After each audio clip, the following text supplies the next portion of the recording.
Hello all. I am Hriday Raval and you are watching Bharat News.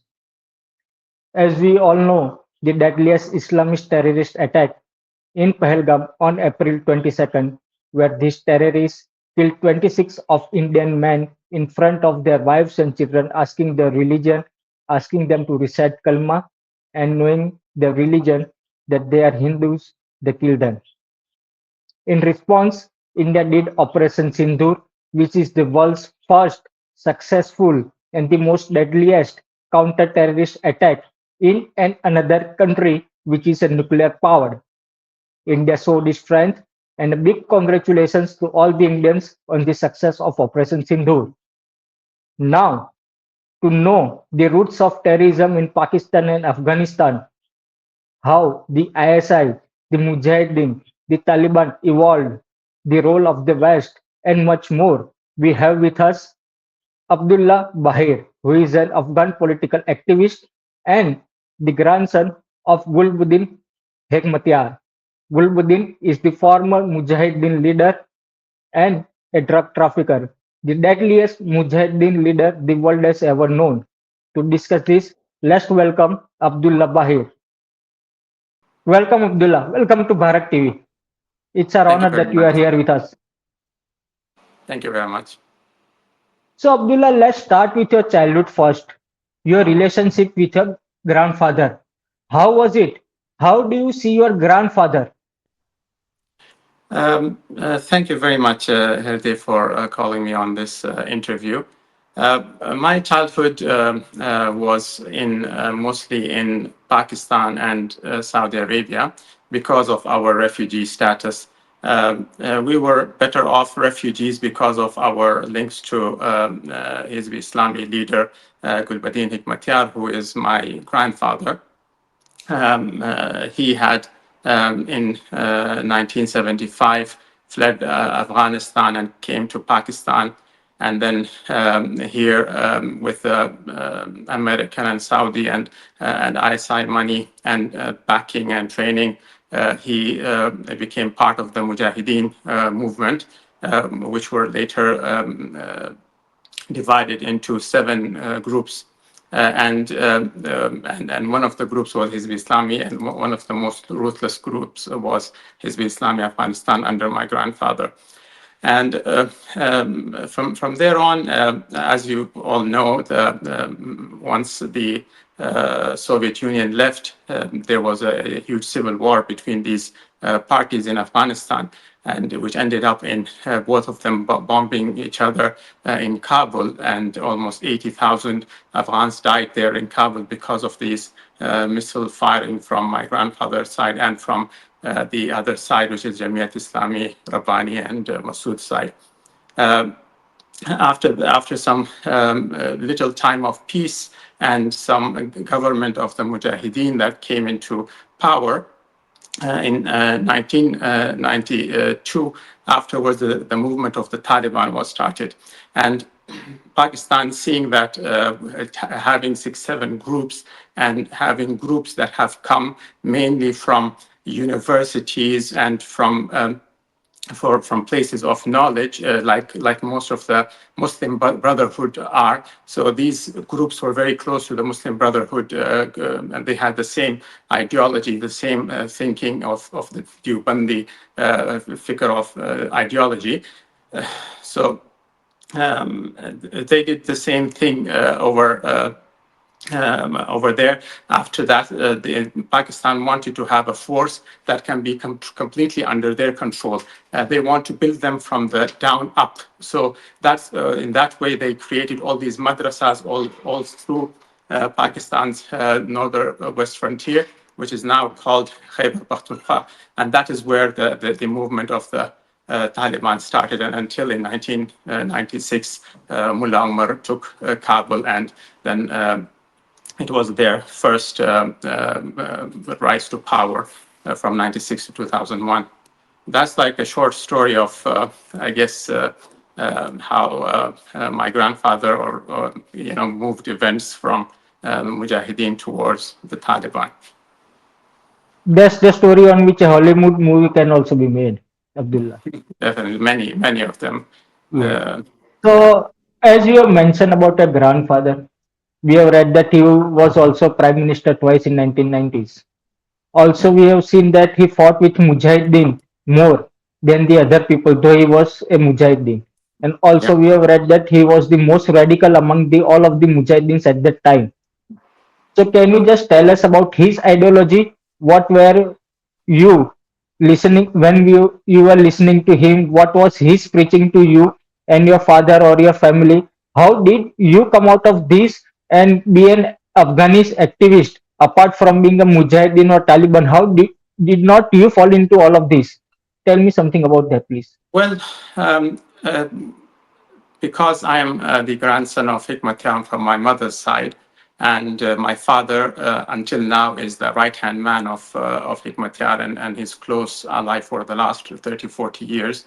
I grew up in a household that was completely indulged into politics, and especially Islamic politics. Islamist politics, and it definitely was something a bit difficult to kind of clear my head from out of all that. But I think you just need to have that want inside of you that you want to find the truth. And if you have that in you, it doesn't take long to find the contradictions between what is being said and what is being done. I think that was the main thing for me that I once working closely with my father after my university got to know a lot about what was actually happening and what was the symbols that were given out compared to what actually was happening. That the level of slavery to the Pakistan ISI that our party had and Hikmatyar had. There was a complete dependence on them, and they were treated just like they are one team, and not even one team, as they are the below them, and they have to report to them and have to tell them what their next policy is and do Okay. whatever they want to do. So I think that helped me come out. And then once my country fell uh, for the second time to the Taliban, that was extremely emotional and difficult for me. Because we had Afghanistan finally, no matter how much difficulties were there and terrorism was there and everything, we had really pushed our country towards the right direction in terms of education, in terms of health, in terms of infrastructure, communications, media, journalism, everything. Uh, and Cricket uh, also. uh, and Cricket also. and cricket as well, as you've seen. It's just exactly Yes. when I see the way our players play cricket, it is a reflection not of this ugly time that our country is in under the Taliban, but under the democratic government where people had their voice. I mean, an Afghan person is the best candidate always for democracy because we Yes. have had democratic decision making for thousands of years. We have the jirga system, which all the elders come together and they decide on the way forward, exactly like a parliament does. Coming in and with the weapons of the ISI and ruling over us through power and through badmashi, as they say, that is not something that an Afghan agrees to. So, Abdullah, let me ask you this question that how do Islamic ideology works in Afghanistan and Pakistan, especially in the terms of terrorism, or you can say jihadi or mujahideen activities? What are the roles of madrasas in this? What do madrasas preach? And how does the radicalization is overall in Afghanistan and Pakistan province at the moment?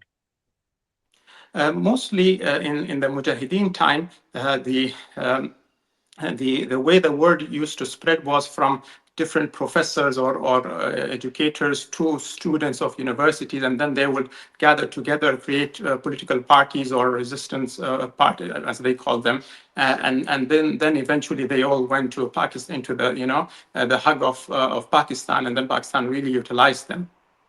But in the Taliban case, it is completely different because they bring children 4 to 5 years old, and because of the poverty of their parents, they have to put these children in these madrasas, and these children are abused there, and these children have suffer all kind of abuse, and then from there they start to indoctrinate them to become these terrorists.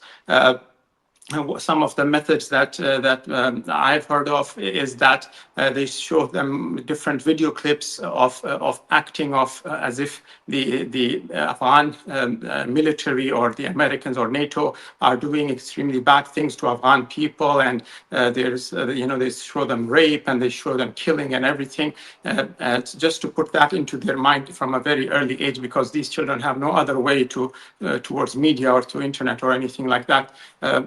They're not like today's children who are like all day sitting on their iPads. So this really, gets stuck into their brain. Another way of is raping these children, and then telling them that they have committed a very big sin and they cannot be going to Jannah anymore, except if they accept to do a suicide attack. And that's how they, and others, they just use drugs on them to just make them reach to their destination through drugs. So these are the very sorry ways of how these, monsters do to these little children. And yeah, makes you think, if you see a Talib and you know that he has come from such a background, it's sometimes very difficult to hate them, knowing that Yes. if any person were in their place, unless they had an extremely strong will and and knowledge-seeking will, they would be very difficult to come out of such institutions with their head in the right place. Why they are doing all of this? What is their main ideology? Is that something that they want to create a whole world full of Muslims and no other religion like that? What is their main ideology behind this? The main ideology is power. Yeah, these people know that this is the only way where they will stay in power. Sirajuddin Haqqani, who had been the interior minister of the Taliban government until very nearly, he has resigned now. He is known for having thousands of ready suicide bombers for use at any time. So this is an extremely big power to have. This really makes even international governments and Western governments be worried about, such an amount of people. This can be, targeted at any place of his choosing. That gives him this power. And also within their people, they get to this power level where they then eventually, as you saw, the other thing is to get to power, and that is what has happened right now. So the main idea here is that it is not what you say, it is what you do. All these parties, whether they were from the Mujahideen or from the Taliban, they all have such good names. They have such good, poster ideology of who they are and what they represent. But do they actually, follow those things, or do they just always say that the ends justifies the means for them? So whatever it needs to happen, So if, for example, you want to bring Islam to the country, more Islam to the country, but you are bombing and killing innocent Muslims. How do you make these two things coincide and be true at the same time? So for these people, and that's what I learned from watching my grandfather as well. It is the same thing. What is said to the people and what the people chant for and scream Allahu Akbar for him when he says these things. All of these things are just part of his politics and power, part of his power grab, to know to increase his power at any time, so that he can get more from the system or from the players in the game. As you mentioned about the children, how they use children for these jihadist activities, women are also at most vulnerable over there. So can you explain us about the tragedy of the women in Afghanistan and Pakistan, how are they being treated over there? Yeah, definitely. As I said earlier, Taliban are made of people that are extremely against any kind of freedom for women. And this hatred does not come from any Islamic like fiqh of Islam. There is no, in Hanaf, for example, in Hanafi madhab, there is no concealing of the face for women. And supposedly all of Afghanistan and the Taliban are Hanafi in their fiqh, but they do not follow that. The same goes with teaching and studying for girls. There's nothing in Islam that can. I mean, you sometimes get there a minister of vice, and he says ilm is mubah, and mubah in Arabic means that something that is not neither good neither bad. So that's something that you don't get any rewards for doing it, but there's no anything bad in not doing it. Even though the first verse of Quran is Iqra, which means study. And it is Iqra, study, not for a male or a female. It is for both Iqra. It does not have any saying that it is only for men.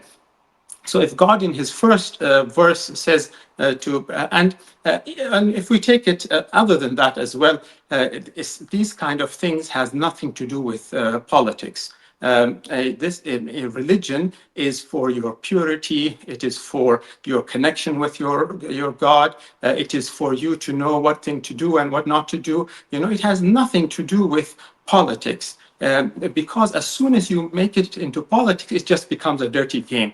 And it just becomes everybody is just trying to take the biggest lump out and tell everybody, I am the real Muslim. You all have to come with me. And what happens is once you open Islamic parties, then if one party is Islamic, then what about the other party? Does that make it un-Islamic? So like you have to have political parties based on your thinking about economics, your policy towards rivers and agriculture, whatever important things that the government that has to deal with, and based on that, the political parties come in and provide.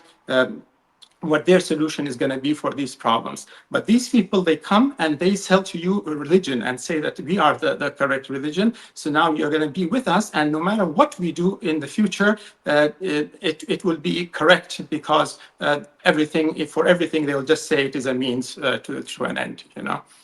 Okay. You already mentioned about the West. Can you throw some more light of the participation of the West in creating this Mujahideen or the Taliban or the terrorism scenario in Afghanistan and Pakistan? The role of the West in the Mujahideen is pretty known, and there have been many books written on this subject. We have the book of Charlie Wilson's War, which describes how America, through Israel and through the Arab countries, supported the Mujahideen.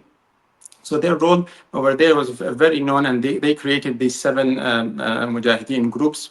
Part of the reason why there are seven of them because they wanted them to, didn't want to back one person, especially Hekmatyar. And that's why they were doing the seven. And then after the Soviet left, Afghanistan was completely abandoned and left for the civil wars to happen in there, which had hundreds of thousands of deaths over there. And after the Taliban coming to power, Afghanistan had become a home for a lot of terrorist organizations in the world, including Osama bin Laden, who America attacked in 2001 to get him from Afghanistan, and who was very conveniently found 10 or so years later in Abbottabad in Pakistan, living in a castle and right next to the Kakul Army Training Center. So there was from these things I'm like kind of complaining little here and there of their involvement, but for now under the Taliban, America, in my opinion, does not see that they don't have Afghanistan. I think till now, and that is one of the reasons it is still giving the Taliban $40 million a week, so that the economy does not fall and the whole thing does not go into chaos, which it is going towards, and we Yes. are already suffering extremely, but that suffering is kind of acceptable right now for the West. And yeah, so for me, the main thing is that Afghanistan is still in the lineup of the West rather than in China or Russia's team, because if you have such a inadequate or such a people like the Taliban running the country, they could be doing different contracts and different strategies just to help themselves to eat up the country and all that. Even though we have some countries that have started having contracts with the Taliban, even though Okay. Taliban does not have any legitimacy in Afghanistan or outside of Afghanistan. Getting legitimacy in Afghanistan, you either need to have the blessing of Dr. Ashraf Ghani, who was the last elected president of Afghanistan, or you need a loya jirga. A loya jirga Okay. is a jirga that has the parliament, the senate, the cabinet, and 1,000 plus people, elders of the different tribes in Afghanistan. When they come together on big matters, that is called the loya jirga, loya meaning big jirga. So for Taliban to be almost 4 years in and not even have called the loya jirga to establish their legitimacy tells you how much faith they have in that the Afghan people do not want them. Abdullah, you may also be aware about the April 22nd, the Islamist terrorist in Palgam in Jammu and Kashmir in India killed 26 of Indian men, asking their religion purposely, asking them to recite Kalma and shoot them in front of their wife and children. Can you just brief us about something more about it, or can you just say some stories of the Mujahideen or the Taliban or the Islamist terrorist activities? Some story you may be aware of, and some gruesome activities that you can tell our audience. We obviously we are extremely sorry for what happened in Pelgam, and this has hurt all of Afghan nation. And if you just have a look at the Twitter accounts of the main politically active Afghan people, they've all stood up with India, and they've stood up very hard with them. And because we know how it feels to bleed from such terrorist agencies like ISI, that is a feeling that we share. Um, uh, uh, in Afghanistan, of course, it is extremely bloody. We had, for example, an attack on a maternity ward in a hospital, and an explosion where little babies actually died. We had attacks on Serena Hotel, on restaurants, people just eating their food in the morning, and they were just shot. And the same Sirajuddin Haqqani at the time said that these people who went in and shot those innocent people, Muhammad was standing with them in this attack. And that was they would go to people's houses and stay there for no, just so, and they were not, they would kill people and leave their bodies out, and nobody would be allowed to pick up the body.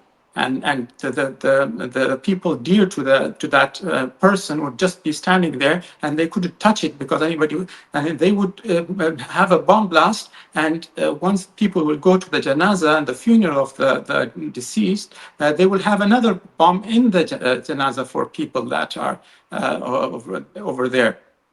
So at one point we had 400 people dying, I think daily almost, from the attacks, especially after the Qatar deal was signed with or was almost signed with the Americans. They stopped attacking the foreigners and the Americans, and they started only attacking completely and within 20 years, we have 2,000 to 3,000 allied and NATO and American forces who have died in Afghanistan, and we have 200,000 plus of military and citizens of Afghanistan that they had killed. So from this, you can understand that this war, that they were, even though they were, giving it the dressing of a jihad against the Americans and the NATO and all that, but that was not their target. Their target was to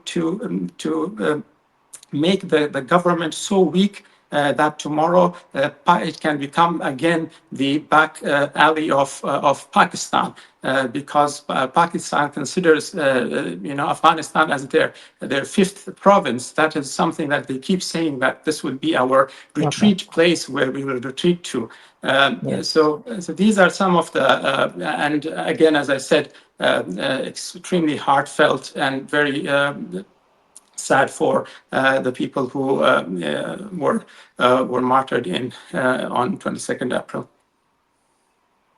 Abdullah, can you just say that these activities of the terrorism can fall under Islamist terrorism?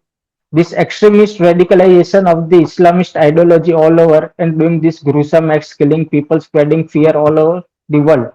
Can these activities fall under the definition of Islamist terrorism? Can we say that? What are your viewpoints on that? I usually what I say here is that terrorism has no religion. Fundamentalism has no religion. Extremism has no religion.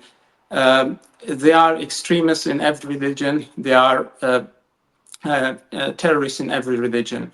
As I said, they say one thing, but that is not what they actually do. They say to their people that we are doing this Islamic thing and we're going to get, Muslim Ummah and this and that, but actually what they're doing is completely the opposite. They're killing the Muslims and letting the Americans go.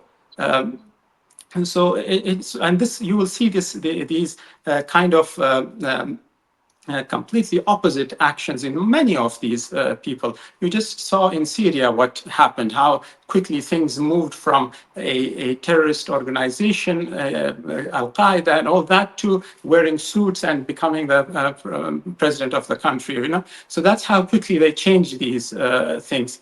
That's why I'm a bit afraid of calling. For example, if I see a Christian doing something that is terrorizing, I will not call it Christian terrorism, because there's a problem with the person. A lot of people go through these conflicts inside of them, so that one side they are supposed to be part of the religion of peace, which is Islam, and at the same time they are murdering people. And how can these two things but as I said earlier as well, politics, Islam has no place in politics. It should never be used by other, nor other religions should be used for political gains. There's a set of rules every religion has. It tells you what to do and what not to do, and how to have your relationship with your God. But who to vote for, which party to support, how all these things you have to figure out using your brain. Definitely. Can you just brief us about the current geopolitical scenario in Afghanistan and Pakistan at the moment? We have also seen that the Balochistan is also against the Pakistan. The Taliban is also against the Pakistan. So can you just brief us about the overall scenario in Afghanistan and Pakistan at the moment in very short? We had a poet who was from Waziristan in Pakistan. His name was Gilaman Wazir, and he was brutally martyred by the Pakistan military a year ago, almost now. And for that, I think it was October last year. And after that, the PTM, the Pashtun Tahaffuz movement, had an extremely big rally in Jarga to decide on what to move forward, and things looked very good from there. I'm not sure what's the next step that are to be taken from there, but that was a start where the Pashtun all of together came together. Tribes and peoples that had mostly nothing to do in politics, they also came and showed an extreme example of solidarity and being one as Pashtuns and as Afghans. Um, and what I'm seeing, like literally in front of my eyes, I have seen this thing where in the KPK region, we had people that believed that they were Pakistanis, and the Pak studies knowledge was so into their hearts and minds that they could not see that they would see India as their enemy. They would see Afghans as their enemy, or someone that is just leeching off of Pakistan in the refugee camps and things like that. I've seen those people change and understand that no, Pakistan is the enemy, ISI is the enemy. We need to be together, and we Pashtuns are Afghans, and Afghans, have a big part of Afghans is the Pashtuns. And when you see their rallies now, you see the Afghan flags, and you can see. I mean, right now, having an Afghan flag, the three-color Afghan flag is impossible in Afghanistan, because we had many instances of Taliban shooting dead a bicyclist or a motorcyclist who had the flag on them. But we still see it rising in KPK. So that's how. It is happening there, and we have Balochistan, as you mentioned, much stronger militarily, and much more refined, and they're able to create big activities against and take out big and give big responses to the Pakistan army. So yeah, it's like multi-front for Pakistan, and for Afghanistan, it is the divisions within Afghanistan that are the most scary, because as you might remember, before the Taliban came to power, or before the Qatar deal happened, nobody called Taliban by one name. It would be like the Haqqani network, and on the other side would be the Quetta Shura, or the Peshawar Shura. But right at the time of the Qatar Accord, they just became one Taliban, and they started being called Imarati Islami. This name was not at all there before that. And this was one of the ways to bring these people to come together and be one. But that's not what is happening, and you're bringing like hogs together in mud to play. So this is not. They're not civilized people. Mainly that is what is, people are looking to, is how long will this last, and how long this, darkness over Afghanistan and the media of Afghanistan and all that will be, when it will be removed, so Afghanistan can become again part of the international community. Abdullah, we all know that you are advocating for a free Afghanistan, a democratic Afghanistan, and we are all proud of you. When do you see a free Afghanistan? Well, as I said, it would be under it would be a legitimate government to have in Afghanistan. When it is difficult to say. I mean, there's too many moving parts, and there are a lot of interests involved, especially international interests. Unfortunately, Um, Afghanistan is a country that gets affected a lot by international policies and towards it, given its location. So there's always stressors from everywhere, whether it used to be between Russia and the British Empire, and then it became between the Soviet Union and the Americans, and now we have China, Iran, and Russia and Pakistan and America through Pakistan. So it's very difficult to know when, but it is imminent. I mean, we have come this far. We've seen these things happen before. In Amanullah Khan's time, around 1920 or something, we had this very similar person who was called Bachai, and he had the same way through British funding and calling the Amir of the time as someone who is non-religious, and his wife doesn't cover this way or she should cover that way, and he was all these rumors about them, and he ended up coming to power, but that didn't last long. Afghans knew how to take back their country. So these foreign faces will come and go. Whoever is the actual son and daughters of the country, they will prevail. And I would likely tell you that India is soon going to finish the terrorism by the ISI and other militant organization in Pakistan. So this will help Afghanistan more in reducing the terrorism also. How do you see India as a player in Afghanistan and Pakistan? Do you see India as a supporter, or how do you see India? It is, I think, India plays. I think the problem with this area is that all these wars are intelligence-based wars. So they're not direct conflicts or direct engagement. So you just pick up a party, fuel it, give it money, give it objectives and what to do, strategy and everything, and move it on. So it's extremely based on intelligence, and you have to have people on the ground to do all of this. Maybe India does not have that kind of appetite for going doing, for example, what Pakistan does, like having more than 100 terrorist organizations. Having providing the rebels in Balochistan and in PTM or in KPK and in the Tehrik Taliban Pakistan. I don't know why, but they never, I think, do that to the extent that a country like India can do it. Maybe it's like more principled, and that's why they don't do it. Or it is just they doesn't want to put it. It has much more,